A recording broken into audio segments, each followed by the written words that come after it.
Welcome back to How to Look Great in Pictures. Let's move on to hair. This is not my natural hair. Well, it is my natural hair. It's not my natural hair texture. My natural hair texture is like an 80s perm that's frizzy. And it takes a lot of work to even get it to like be kind of shaped. So I do straighten it and curl it a lot. So I blow dried it, and sometimes I skip that step, but I want to show you how I normally do it. So I have my makeup done. I'm feeling good. If I went out like this, that would be awesome. I'm totally fine with that because my hair is not just a mess. It's okay. But I want to show you what I normally do with it to take it to my best level. And there's a million hair techniques that you can do. So this is just what works for me.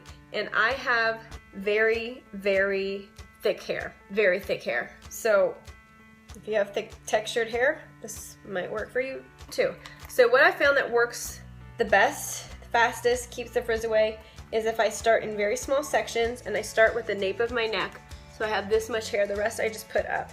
And then I do flat iron curls because my hair gets so frizzy that I want to seal it as much as possible, and the flat iron does it. And honestly, my hair is so frizzy and thick and textured that the Chi doesn't cut it. This is a Salon Tech flat iron, and it's got a silicone barrier, and it goes up to 450, and I need to use all of that heat. So I do smaller portion, mainly just so it's not too thick and it can spread out.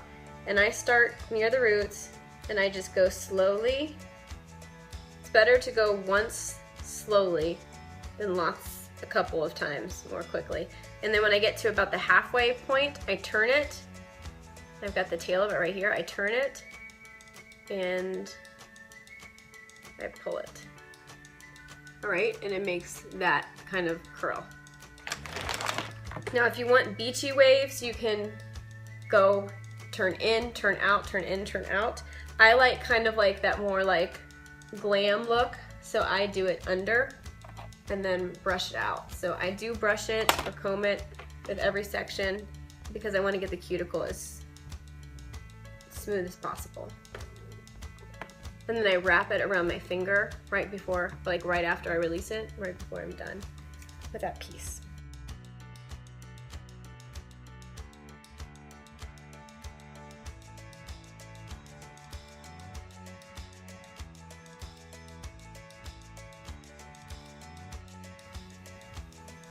So now I'm letting down more of the back of my hair, a little bit on the sides. And I don't know how many like layers and levels of hair people normally have, but I have a lot. So it's more about the size of the sections and less about how many layers you go through.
All right, so now I'm kind of towards the upper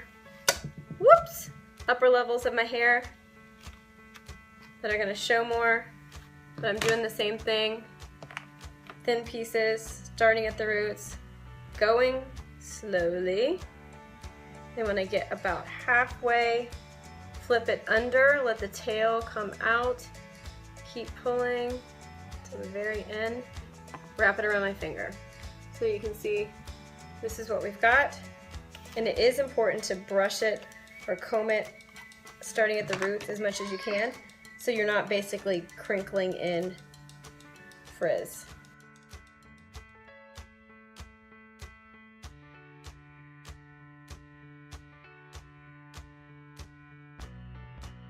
All right, I'm almost there.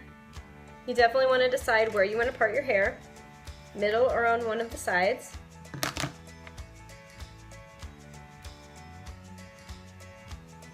I like this technique because I feel like it looks good both ways.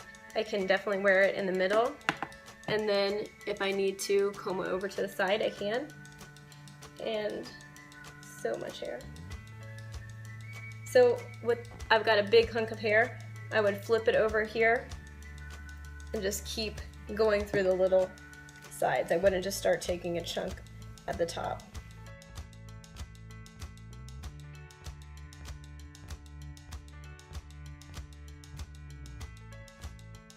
Once you get enough hair done and it's not so thick, or maybe you can do this from the beginning, then instead of a ponytail holder, I can use clips to get it out of the way. And the clips you can get anywhere. I usually get a bunch at Sally Beauty Supply until they all get lost.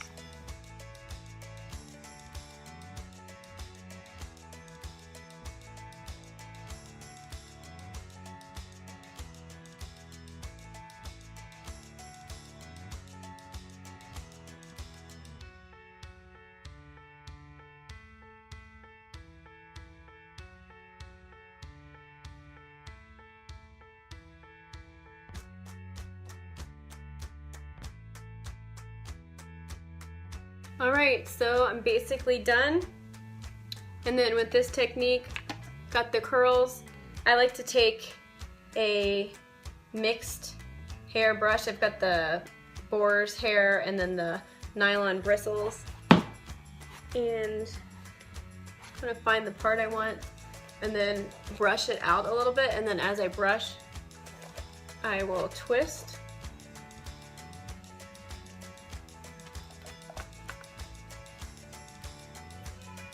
And so that would be my side part, I mean my middle part, and then if I want to go for a side part,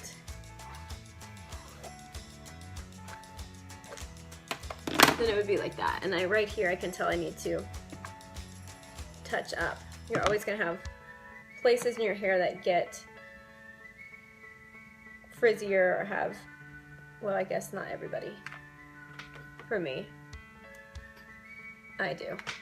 And so this is how I do my hair when I actually have time to do it, and I would do it for a picture. From here I could pin it back. I like to do that so it kind of looks a little bit glamorous. I can leave it down, and as it falls out, then I go to day 2 or 3. I can get a couple days out of my hairstyle. Then it keeps working for me. So that is how hair and makeup together can make you go from just an everyday picture feeling like maybe a little bit not confident to amping it up in pictures, which, I mean, they last forever, so that's good. And then also it just helps you find a little bit more confidence when you're going out into the world, you're talking to people. And that's why I love hair and makeup, not because it changes you on the inside, but because a lot of times when you feel good, it's like a little push. It's going to help you think less about yourself. And I think that's important. Little things we can do to help us actually think less about ourselves and go on to giving. So now I just want you to look at the before and after.